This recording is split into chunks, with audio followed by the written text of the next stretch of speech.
और छत्तीसगढ़ बीजेपी में बदलाव के संकेत दिखाई दे रहे हैं। जल्द ही बड़ा संगठनात्मक फेरबदल हो सकता है। प्रदेश को नया संगठन प्रभारी मिल सकता है।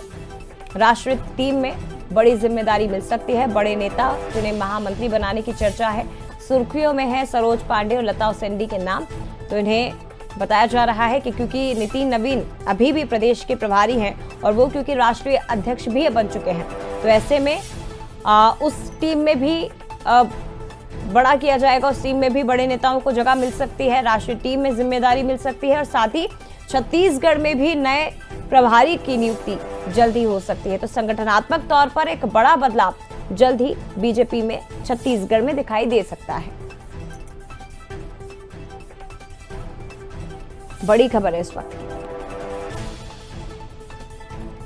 शिखर देवांगन हमारे साथ इस वक्त जुड़ गए हैं। शिखर, राष्ट्रीय टीम में आखिर किसको जगह दी जा सकती है और छत्तीसगढ़ के अगर प्रदेश प्रभारी की बात की जाए, क्योंकि अभी भी वो पद नितिन नवीन के पास ही है, तो उनके स्थान पर किससे यहाँ पर प्रदेश प्रभारी बनाया जा सकता है? कौन से नाम ऐसे हैं जो चर्चाओं में हैं और कब तक ये बदलाव दिखाई देगा?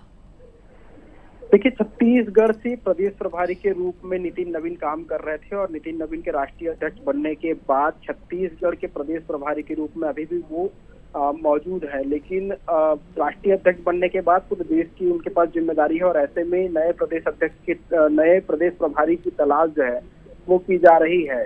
जब राष्ट्रीय कार्यकारिणी का गठन होगा उस दौरान जो है नए प्रदेश प्रभारी छत्तीसगढ़ को मिल सकते हैं। हालांकि राष्ट्रीय कार्यकारिणी को लेकर लगातार जिस तरह से चर्चाएं हो रही है, कहा जा रहा है कि छत्तीसगढ़ को उस कार्यकारिणी में सबसे ज्यादा तवज्जो दी जा सकती है। और जिस तरह से राष्ट्रीय कार्यकारिणी का गठन होगा उसमें छत्तीसगढ़ के कुछ नेताओं को बड़ी जिम्मेदारी दी जा सकती है, जिसमें राष्ट्रीय महामंत्री जैसे पद जो है वो शामिल है। इसके साथ ही अगर बात की जाए तो सरोज पांडे और लता उसेंडी वर्तमान में राष्ट्रीय उपाध्यक्ष के पद पर हैं और ऐसे में उनके नामों को लेकर भी चर्चाएं की जा रही है कि राष्ट्रीय कार्यकारिणी में उनको जगह दी जा सकती है। फिलहाल प्रदेश प्रभारी कौन होगा ये अभी भी संशय की स्थिति बनी हुई है, क्योंकि बीजेपी कोई भी फैसला जो है ले सकती है और एक कार्यकर्ता को भी बड़ी जिम्मेदारी दे सकती है। तो ऐसे में फिलहाल इंतजार करना पड़ेगा कि आखिर छत्तीसगढ़ के प्रदेश प्रभारी के रूप में किसे जिम्मेदारी दी जा सकती है। लेकिन चर्चा इस बात को लेकर की जा रही है कि नितिन नवीन के करीबी व्यक्ति को ही प्रदेश प्रभारी के रूप में छत्तीसगढ़ की जिम्मेदारी दी जा सकती है। तो वही बात राष्ट्रीय कार्यकारिणी की, तो राष्ट्रीय कार्यकारिणी में छत्तीसगढ़ के कई बड़े नेता जो है वो शामिल किए जा सकते हैं। इन बातों को लेकर चर्चाएं हो रही है। इंतजार करना पड़ेगा राष्ट्रीय कार्यकारिणी के गठन का, और राष्ट्रीय कार्यकारिणी का गठन होगा तो राष्ट्रीय कार्यकारिणी में कौन कौन छत्तीसगढ़ से शामिल है और प्रदेश प्रभारी कौन होगा ये भी सामने आ जाएगा। जी, फिलहाल बहुत धन्यवाद आपका शिखर, तमाम जानकारी हम तक पहुंचाने के लिए।